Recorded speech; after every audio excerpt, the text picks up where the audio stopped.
बुढ़ापे में औलाद पराया क्यों कर देती है, इस बात को समझ लो, कभी बुढ़ापे में रोना नहीं पड़ेगा। नमस्कार दोस्तों, आपने क्या सोचा है? हमारे माता पिता ने पूरी जिंदगी हमारे लिए उन्हें बुढ़ापे में दिया, बस थोड़ा सा प्यार सम्मान देना चाहिए और सहारा। लेकिन क्या हर औलाद अपने माता पिता को ये सब दे? गरीब आज के दौर में कई बुजुर्ग माता पिता अकेलेपन और अनदेखी और अपमान का सामना कर रहे हैं। दोस्तों, यह वीडियो उनकी जिंदगी की सच्चाई और समाज के बदलते हालात आपके सामने है रखना वाली है। तो दोस्तों, हमारे साथ इस यात्रा पर आए और सोचे कि हम अपने माता पिता क्या होंगे के साथ वो कर रहे हैं जो उनका हक है और जो हमारा कर्तव्य है। तो वीडियो को अंत तक इस प्रश्न का उत्तर एक बार अवश्य देखें और दर्शकों से बंधे शहर के बाहरी भागों में अवश्य पूछें। पुराना घर जो कभी गोपाल जी और उनकी पत्नी कमला का था, ये घर उनके सांझ का था, मेहनत और प्रेम का प्रतीक था। लेकिन अब ये घर उनके बेटे विक्रम और बहू अनुराधा में है। एक दिन जब विक्रम और अनुराधा बाजार से घर लौटे तो उन्होंने देखा कि गोपाल और कमला अपने पुराने घर में आराम से बैठे थे और उनके साथ कुछ पुराने दोस्त भी थे जो पुरानी यादों को ताजा करते हुए ठहाका लगा रहे थे। वे दोस्त थे। ये दृश्य देख विक्रम और अनुराधा के गुस्से के साथ आकाश पर चढ़े विक्रम ने आओ ताओ सीधा गोपाल देखा का स्टॉक लिया गया पकड़ और प्रोसेसर में स्क्रीमते हुए बोला, बुझाने तेरी इतनी हिम्मत कैसे हुआ कि इस घर में ऑटोमोबाइल की? हमने तो सोचा था कि तू घर से हट जाए अब तक। अनुराधा ने भी तुरंत कमला की ओर रुख करते हुए कहा कि ऐसा लगता है पाठ शिक्षण की फिर से आवश्यकता है आज दी गई। लेकिन इस बार कमला, जो हमेशा सहनशील और शांत रहती थी, वह अपनी विनाशकारी परास्तिक नहीं रह गई थी। आकिम ने अनुराधा के गाल पर जोर से डांस किया। उनका ये रूप पूरा देख रहा है घर में शिष्या विक्रम का क्रोध और बढ़ गया। वह गोपाल की ओर से हाथ हिलाया गया, लेकिन तभी एक मजबूत हाथ ने उसे रोक लिया। अजय ने विक्रम को चेतावनी दी। लौंडे में कहा, अगर मेरे बाबूजी की ओर एक आंख भी देखी तो? विक्रम और अनुराधा ने आश्चर्य से देखा। अजय को देखा। विक्रम ने पूछा, तू कौन है और बाबूजी क्यों कहते हैं? तो अजय ने बड़े ही गंभीर स्वर में कहा, मैं वह हूं जो इन दोनों के अनुमान देखकर सहारा दिया। जब तुम ही इन्हें घर से निकाल दिया गया तब ये दोनों बुजुर्ग बेसहारा हो गए थे। मैं इन्हें अपने माता पिता की तरह मानी जाने वाली और उनकी सेवा की, आज मैं वापस उनका हक लेकर आया हूं। ऐसा कहा जाता है कि अजय ने दरवाजे की ओर रुख किया और विक्रम और अनुराधा ने दरवाजे की ओर रुख किया की तरफ देखा तो उनके रोंगटे खड़े हो गए, क्योंकि वहां दोस्त पुलिस डटे हुए थे। अजय ने पुलिस को बताया कि यह घर गोपाल और कमला का है और उनके घर के बाहर है किसी को भी कोई अधिकार नहीं है। मित्र, पुलिस ने कानूनी दस्तावेज रखे हैं। जिमसा ने लिखा था कि घर गोपाल का नाम विक्रम और अनुराधा के आधार पर है। खिसक गई कमला की नजरें फूलों में, लेकिन ये फूल अपने हक की वापसी के थे। आंखों में वह पुरानी तस्वीर तैरने लगी जब उनकी बहू और बेटों ने उन्हें घर से निकाला दिया था और वे भूख प्यासे सैंडविच पर भटकती थी, बुढ़ापे के उस जर्जर शरीर को लेकर जीवन का संघर्ष कर रहे थे। सपने दिनों की एक चिलचिलाती बात दो थी संकेत पर चट्टानों की लंबी कतार लगी हुई थी। अजय अपनी आरामदायक कार में डूबा हुआ था। संकेत के होने का इंतजार तब हो रहा था जब उसकी कार की खिड़की पर शीशा खुला हुआ था। खिड़की से बाहर झांक कर देखा तो एक वृद्ध महिला खड़ी थी। उसकी उम्र और थके हुए चेहरे पर जीवन के संघर्षों की गहरी लकीरें साफ झलक रही थी। उस वृद्धा के हाथों में कुछ सस्ते पेल थे जिन्हें बेचकर वो अपना गुजारा करती दिख रही थी। वृद्ध ने विनम्र स्वर में कहा, बेटा ये पेन ले लो, तुम्हारे बच्चों के काम आएंगे, तुम इन्हें खरीद कर हम पर बहुत बड़ा एहसान करोगे। अजय ने उसकी ओर ध्यान से देखा और अचानक उसकी आंखों में पानी भरिया। उसकी पहचानने की क्षमता ने उसे झकझोर दिया। दोस्तों, ये कोई और नहीं बल्कि उसकी पुरानी पड़ोसन कमला काकी थी। वो कमला जिनके हाथ की खीर पूरी बचपन में अजय की सबसे पसंदीदा डिश हुआ करती थी। अजय ने कार को सड़क किनारे खड़ा किया और तुरंत बाहर आकर उस वृद्धा के पास पहुंचा। उसने भावुक होकर कहा, अम्मा जी, क्या आपने मुझे पहचाना? मैं अजय, आपका मन्नू। कमला, जो अपने पेन बेचने में व्यस्त थी, जैसे ही उस आवाज को सुना तो एकदम से चौंक जाती है। वो कहने लगी,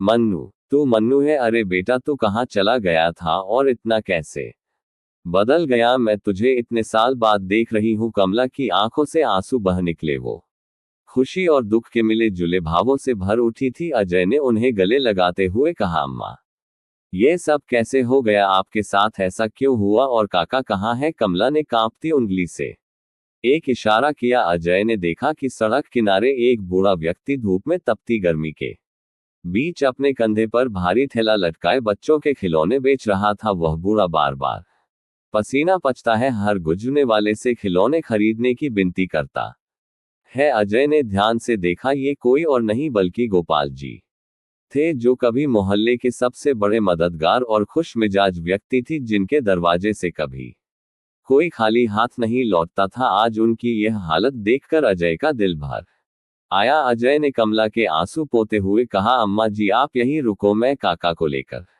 आता हूं। अजय दौड़ता हुआ गोपाल के पास पहुंचा और बच्चों जैसा उत्साह दिखाते हुए बोला, बाबा क्या आप मुझे खिलौने नहीं देंगे? गोपाल जी ने जैसे ही उसकी ओर देखा, उनकी आंखें भर आई। उन्होंने अजय को तुरंत पहचान लिया। भावनाओं के आवेग गोपाल ने उसे गले से लगा लिया। वह कहने लगी, मन्नू बेटा तू कहाँ चला गया था और अब इतने सालों बाद आया है? गोपाल जी का शरीर बुखार से तप रहा था, लेकिन मजबूरी ने उन्हें धूप में खिलौने बेचने को मजबूर कर रखा था। ये दृश्य देखकर किसी का भी दिल पसीज जाता। अजय ने उन्हें सहारा दिया और कहा, काका अब आप और अम्मा को ये सब नहीं करना पड़ेगा, चलो मेरे साथ मेरे घर चलो। अजय ने गोपाल और कमला को कार में बैठा लिया। दोनों को आराम से बैठाने के बाद अजय उन्हें लेकर अपने घर चला आया। कहने लगा, अब आपको कोई तकलीफ नहीं होगी। इस प्रकार अजय उन्हें लेकर अपने घर पहुंच जाता है। घर पहुंचकर जहां अजय की मां सुमित्रा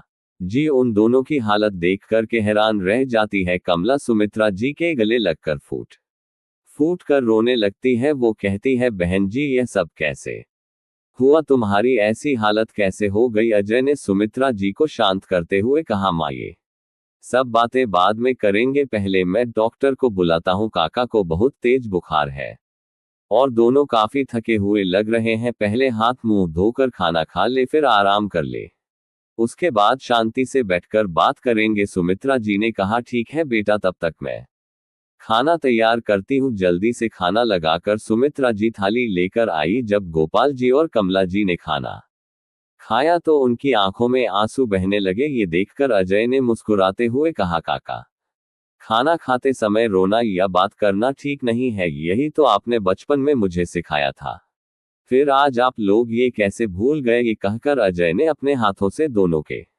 आस पास और अपने हाथों से ही उन्हें खाना खिलाने लगा। अजय का इतना प्यार और अपनापन देखकर भी उनके आंसू रुकने का नाम नहीं ले रही थी। गोपाल ने भारी मन से कहा, बेटा हमारे दिए हुए संस्कार तुझे अभी भी याद है, लेकिन जिनके लिए हमने सबसे ज्यादा सपने देखे थे वही हमें इस हाल में छोड़ गए हैं। बुढ़ापा एक श्राप बन जाता है, खासकर उनके लिए जिनकी औलाद हमारी औलाद जैसी हो जाती है। कमला ने सुमित्रा जी की ओर देखा और कहा, सुमित्रा बहन, इस उम्र में आपका बेटा आपके साथ है, इससे बड़ी उपलब्धि इस जन्म में किसी माँ के लिए नहीं हो सकती। गोपाल ने गर्व से सिर उठाते हुए कहा, हमने तो हमेशा अपने बेटे को अच्छे संस्कार ही दिए थे, लेकिन लगता है हमारी परिवार इसमें कहीं ना कहीं कोई कमी रह गई थी, जो आज हमें ये दिन देखना पड़ रहा है। सुमित्रा जी जो चुपचाप ये सब सुन रही थी, उनकी भी आंखें नम हो गई। उन्होंने कहा, कमला बहन, अजय के पिताजी के गुजरने के बाद मेरे लिए वह समय आसान नहीं था, लेकिन आप और गोपाल भाई साहब ने मुझे बहुत सहारा दिया। आपकी मदद के बिना मैं दोबारा खड़ी नहीं हो सकती थी। सुमित्रा जी ने आगे कहा कि गोपाल भाई, आपने अजय की पढ़ाई लिखाई का खर्चा उठाया और कमला बहन, आपने हमेशा मेरे घर के खर्च का ध्यान रखा। आज अजय जो कुछ भी है वो आप दोनों की वजह से, यह उपकार मैं कभी नहीं भूल सकती। कमला ने भावुक होकर कहा, सुमित्रा बहन, हमने वह सब किया जो हमें सही लगा, लेकिन उसके बाद आपके विदेश जाने के बाद हमारा यहाँ कोई हालचाल लेने वाला नहीं रहा। मोहल्लों के लोगों ने भी हमसे दूरी बना ली थी और देखते देखते हमारी यह हालत हो गई। सुमित्रा जी ने आश्चर्य से पूछा, लेकिन ये सब कैसे हुआ? आप दोनों तो पूरे मोहल्ले में सबसे अधिक सम्मानित था, फिर आपके साथ ऐसा क्यों हुआ? कमला जी ने सुमित्रा जी से कहा, क्या बताएं बहन, अक्सर अखबारों में पढ़ा और सुना था कि बच्चे अपने बुजुर्ग माता पिता को वृद्धा आश्रम में छोड़ आते हैं या सड़क पर बेसहारा कर देते हैं, लेकिन अपनी परिवार इस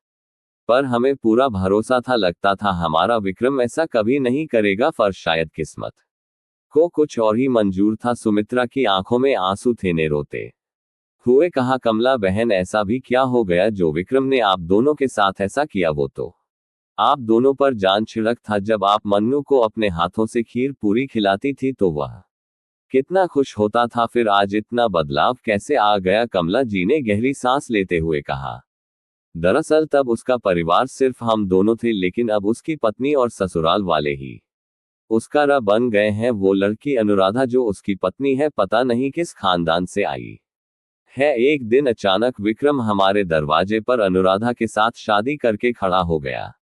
अनुराधा के आने से पूरे घर का माहौल बदल गया। अब तो विक्रम ने हमसे बोलना तो दूर, हमारी ओर देखना भी छोड़ दिया था। हमने सोचा कि नई शादी है, धीरे धीरे सब ठीक हो जाएगा, इसलिए हम सब सहन कर गए और चुपचाप रहने लगे। पर हमें क्या पता था कि यही चुप्पी हमारे दुखों की शुरुआत बन जाएगी। सुमित्रा ने हैरानी से पूछा, फिर ऐसा क्या हुआ? कमला ने जवाब दिया कि विक्रम के काम पर जाते ही अनुराधा से मिलने ना जाने कितने लोग घर पर आते थे।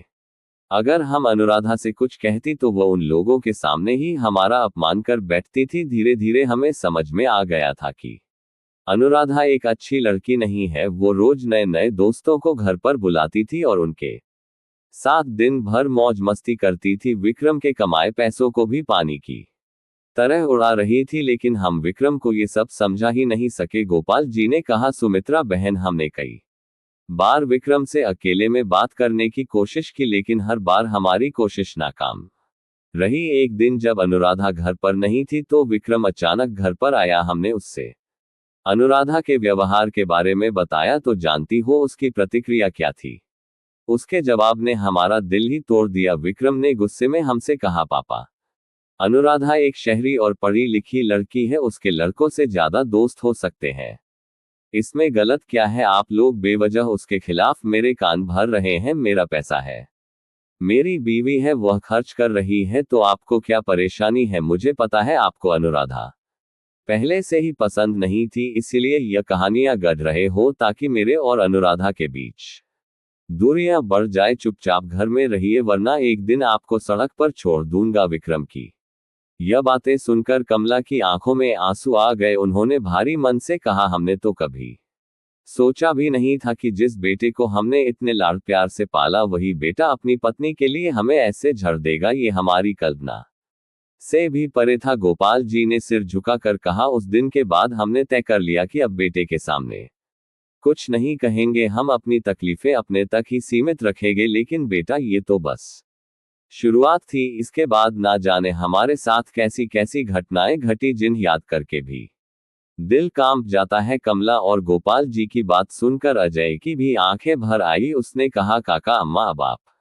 लोग इन दुखों को अपने दिल से निकाल दीजिए और निर्भय होकर सब कुछ मुझे बताइए। मैं आप लोगों का हर गांव भरने की कोशिश करूंगा। जब कमला ने अपनी बात शुरू कि गोपाल ने उन्हें चुप रहने का इशारा किया। ये देखकर अजय ने पूछा, काका, ऐसी कौन सी बात है जो आप अम्मा को चुप रहने को कह रहे हैं? क्या हुआ था आगे मुझे बताइए। तब गोपाल ने गहरी सांस लेते हुए कहा, छोड़ो बेटा, क्यों हमारी कहानी सुनकर दुखी होना चाहते हो? हमारे साथ जो होना था वह हो चुका। अब हमारी बची हुई जिंदगी जुग्गी में ही बीतने वाली है। भगवान शुक्र है कि गुजारे के लिए कुछ काम मिल गया। अब हमें विक्रम और अनुराधा से कोई मतलब नहीं है। गोपाल की आंखों में आंसू थे। सुमित्रा जी ने तुरंत कहा, गोपाल भाई साहब, क्या अजय आपका बेटा नहीं है? एक बार उस पर भरोसा करके तो देखिए। क्या आप इसे अपना बेटा नहीं मानते? अपने इस बेटे से अपना दुख भी साझा नहीं कर सकती क्या? मैं वादा करती हूं कि आपकी समस्या का हल जरूर निकलेगा।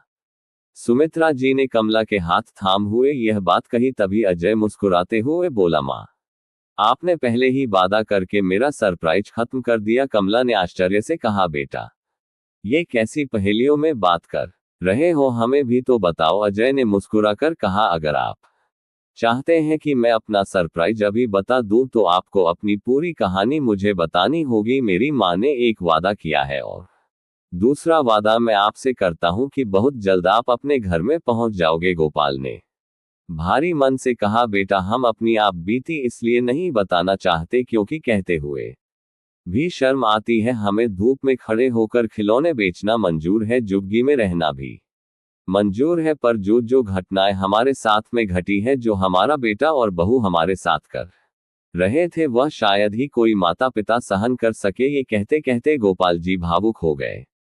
उन्होंने आंखें बंद कर ली और अतीत की ओर चले गए। गोपाल जी ने कहा, बेटा एक दिन कमला पूजा कर रही थी और मैं बगल में बैठा था, तभी हमारा ध्यान एक शोर से भंग होता है।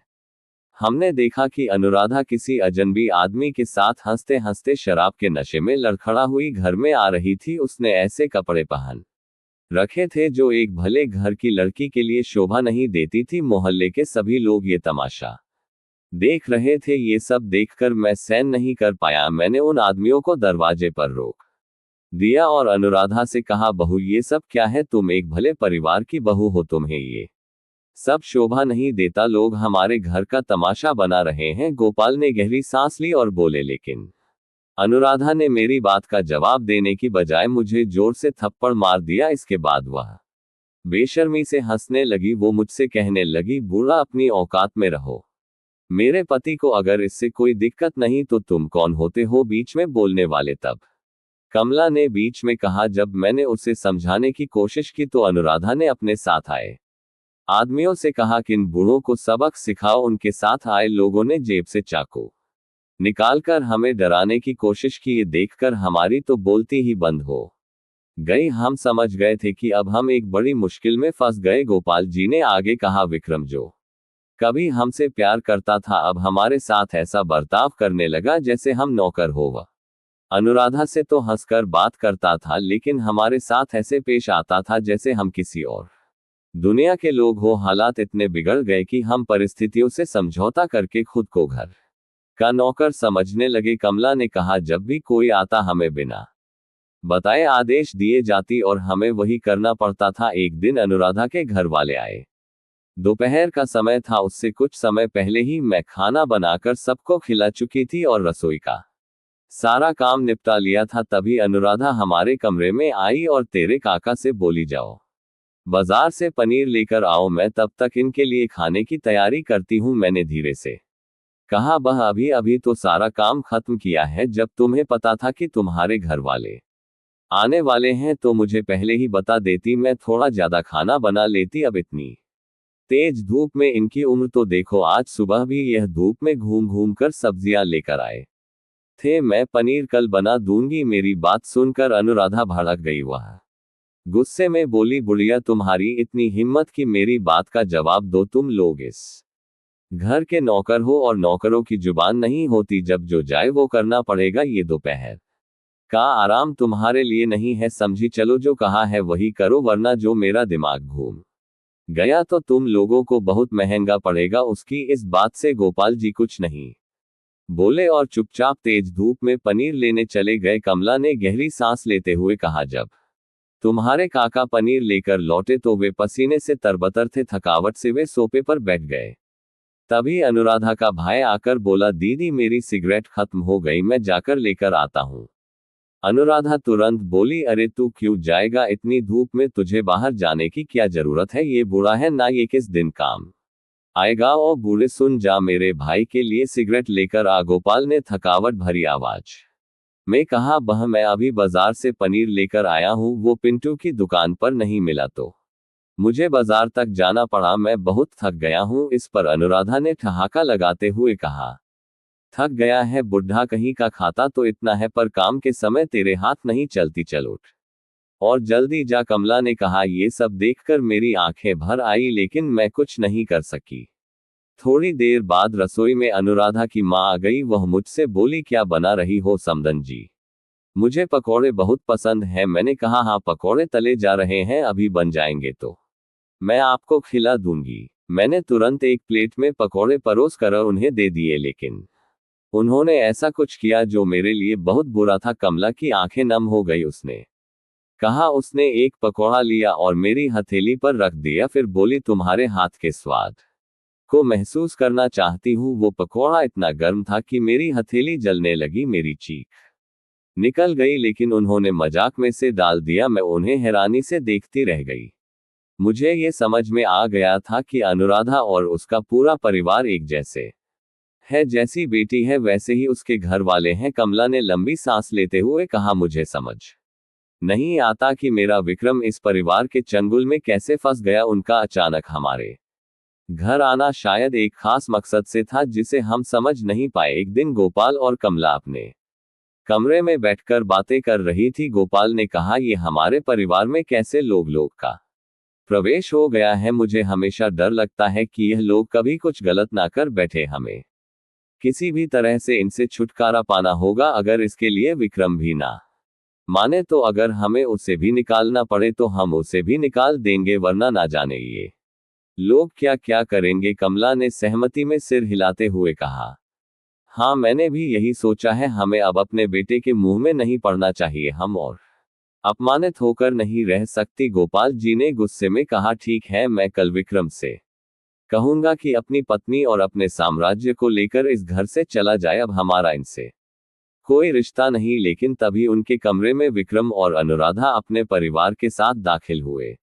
विक्रम ने आते ही गुस्से में कहा, हमें निकालो। तुम खुद इस कागज पर दस्त करो और यहां से निकल जाओ। अनुराधा के भाई ने कमला के पीछे से आकर उनकी चोटी खींची और कहा, बुढ़िया जान है तो जहान है, चुपचाप दस्तखत करो वरना अंजाम बुरा होगा। उनके डर से गोपाल जी और कमला को दस्तक करने पड़े और उन्हें उनके अपने ही घर से निकाल दिया गया। मोहल्ले के लोग ये सब देख रहे थे, लेकिन कोई भी उनकी मदद के लिए आगे नहीं आया। उनकी हालत देखकर सभी की आंखें नम हो गई। गोपाल जी और कमला कुछ दिन इधर उधर भटकते रह। फिर एक भले आदमी ने उन पर तरस खाकर उन्हें एक झोपड़ी में रहने की जगह दी और पेन और खिलौने बेचने का काम दे दिया। लेकिन वह आदमी भी उनकी मेहनत का आधा हिस्सा खा लेता था। कमला ने आंसू पोंछ हुए अजय से कहा, बेटा, हमने तुम्हें जितना बताया वह सब हमारे जीवन की सच्चाई है, लेकिन अब हम थक चुके हैं। हमें नहीं पता कि हमारा सुकून कभी वापस आएगा या नहीं। अजय ने गोपाल और कमला के हाथ अपने हाथों में लेते हुए कहा, काका अम्मा अब और आंसू मत बहाए। मैं आपको आपका घर, इज्जत और सुकून वापस लवाऊंगा। अब से आप लोग केवल आराम करेंगे, यह मेरी जिम्मेदारी है। कमला ने भारी मन से कहा, बेटा तुम्हारा भरोसा तो है, लेकिन हमें समझ में नहीं आता कि तुम ये सब कैसे करोगी। हमारे पास कोई सबूत नहीं है, घर भी अब हमारे नाम पर नहीं है। तुम उनके अपराध कैसे साबित करोगे। अजय ने कहा, अम्मा आप चिंता मत करिए, ये काम मुझ पर छोड़ दीजिए। अब आप आराम से यही रहे और बहुत जल्द आप अपने घर में पहुंच जाएंगे। गोपाल ने आंसुओं से भरी आंखों से कहा, एक ही घर में दोनों बच्चे बड़े हुए, लेकिन देखो कितना फर्क है दोनों में। एक बेटा हमारे साथ यह सब कर रहा है और दूसरा बेटा हमारे लिए इतना कुछ कर रहा है। इसके बाद अजय अपने कमरे में चला गया। उसने पूरे जोश और लगन के साथ विक्रम और अनुराधा की छानबीन शुरू कर दी। उसने कई सबूत इकट्ठे किए और एक दिन वो गोपाल और कमला के पास आया, लेकिन उसका चेहरा उस दिन बड़ा गंभीर था। उसने कहा, काका मुझे माफ करना, मैं आपकी मदद नहीं कर सकता। आप लोग वही वापस चले जाइए जहां पहले रह रहे थे। गोपाल ने हैरानी से पूछा, बेटा अचानक ये क्या हो गया। तुमने तो कहा था कि हमें हमारा घर वापस दिलवा होगे। अजय ने उदासी से कहा, कुछ नहीं काका, बस आप अपना सामान बांधिए और यहां से चले जाए। ये सुनते ही गोपाल और कमला की आंखों में आंसू भर आए। फिर रोते रोते अजय के घर से बाहर निकले। उनकी बेबसी उनके चेहरे पर साफ झलक रही थी। अत्यंत हताश देखकर अजय ने उन्हें समझाया, काका मैं आपको अपने घर से निकाल नहीं रहा हूं, बल्कि आपको आपका घर दिला रहा हूं। चलिए, अब आपका घर आपका हो गया है। ये सुनकर दोनों की आंखों में खुशी के आंसू दौड़ पड़े। अजय उनको लेकर उनके घर जाता है। उस समय विक्रम और अनुराधा घर में मौजूद नहीं थे। कमला और गोपाल जी गांव के अपने कुछ पुराने मित्रों के साथ अपने घर में दाखिल हो जाते हैं और बैठकर बातचीत करते हैं। तभी विक्रम और अनुराधा घर के अंदर दाखिल होते हैं। अपने घर के अंदर अपने माँ बाप को देखकर उसका खून जल जाता है। वह उन्हें भला बुरा कहने लगा। मित्रों, यह वही समय था जब आपने कहानी के शुरुआत में सुना था। विक्रम ने गुस्से में गोपाल पर हाथ उठाती हुई उसे बहुत भला बुरा कहा, लेकिन अजय ने उसे रोकते हुए चेतावनी दी। अजय ने बताया कि उसने गोपाल और कमला को सहारा दिया और उनका हक वापस दिलाने के लिए आया है। इसी बीच पुलिस दरवाजे पर खड़ी थी और विक्रम और अनुराधा के अपराध उजागर हो चुके थे। गोपाल जी और कमला जी ने देखा कि पुलिस विक्रम और अनुराधा को गिरफ्तार कर रही है। ये देखकर वे दोनों हैरान रह गए। विक्रम ने गोपाल और कमला को देखते ही चिल्लाकर कहा, ये घर मेरा नहीं है बल्कि मेरे माँ बाप का है। ये सारी संपत्ति भी उनकी है। आप इन्हें पकड़िए। माँ पापा, आप लोग कहो ना कि ये घर आपका है। मैंने धोखे से आपसे छीन लिया था। गोपाल और कमला स्तब्ध होकर ये दृश्य देख रहे थे। वे समझ नहीं पा रहे थे कि आखिर ये सब कैसे हुआ। इससे पहले कि वे कुछ कहते, अजय पीछे से आकर बोला, हाँ काका, ये घर बेशक आपका है और विक्रम ने इसे धोखे से हड़प लिया था। मैंने इसके हर गलत काम की जांच करवाए और उसके सबूत भी अदालत में पेश कर दिए हैं। इसके साथ ही मैंने इसके अवैध धंधे और गैर कानूनी कामों के सारे सबूत भी पुलिस को दे दिए हैं। अब ये लंबे समय तक जेल में रहेगा और इसकी सारी अवैध कमाई जब्त कर ली जाएगी। यह बिना सजा काटी कभी बाहर नहीं आ पाएगा। अजय ने कहा, काका, मैंने ये भी साबित कर दिया कि यह घर आपका है और विक्रम ने इसे धोखे से अपने नाम किया था। अब ये घर फिर से आपके पास लौट आया है। आपको बस इन कागजों पर दस्त करना है। इसके बाद आप दोनों अपने घर में पहले की तरह खुशी खुशी रह सकते हैं। अजय ने कहा कि यही वजह थी कि मैंने आपसे कहा था कि थोड़ा और इंतजार कर लीजिए। कमला की आंखों में आंसू थे। उन्होंने कहा, मन्नू बेटा, आज मुझे सच में भगवान पर भरोसा हो गया है। हमने तो झोपड़ी में ही अपनी पूरी उम्र बिताने का सोच रखा था, पर पता नहीं तुम कहां से आए और हमें सहारा दिया। ये कहते हुए कमला तेजी से विक्रम के पास गई और उन्होंने उसे कई थप्पड़ मारे और कहा, वैसे तो मैं नहीं चाहती कि तू कभी रिहा हो, लेकिन अगर तू कभी छूट भी गया तो हमारे पास भूलकर भी मत आना, वरना जिन हथियारों की तस्करी तू करता था उन्हीं का इस्तेमाल मैं तुझ पर कर दूंगी। चल जा, मेरी से दूर रहे। आज से तेरे माँ बाप तेरे लिए मर चुके हैं। भगवान किसी को ऐसी औलाद ना दे। इंस्पेक्टर साहब, इसे ले जाए। इसके खिलाफ गवाही मैं खुद दूंगी। पुलिस विक्रम और अनुराधा को ले गई।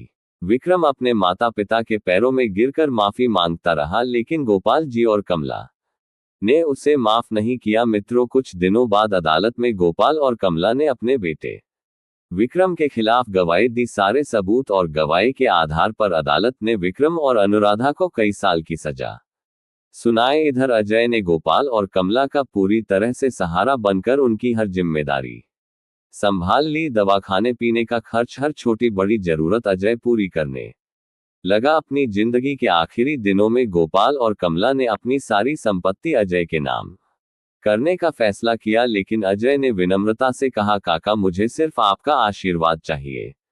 ये संपत्ति नहीं, आपकी संपत्ति वृद्धा आश्रम के नाम कर दीजिए ताकि और भी जरूरतमंद लोगों की मदद हो सके। गोपाल जी और कमला के दिल में अजय के लिए और भी सम्मान बढ़ जाता है। इसके बाद अजय अपने काका और अम्मा की सेवा में लग जाता है और उनके आखिरी समय तक उनके साथ रहता है। दोस्तों, ये कहानी हमें सिखाती है कि गलत को माफ करना हमेशा सही नहीं होता।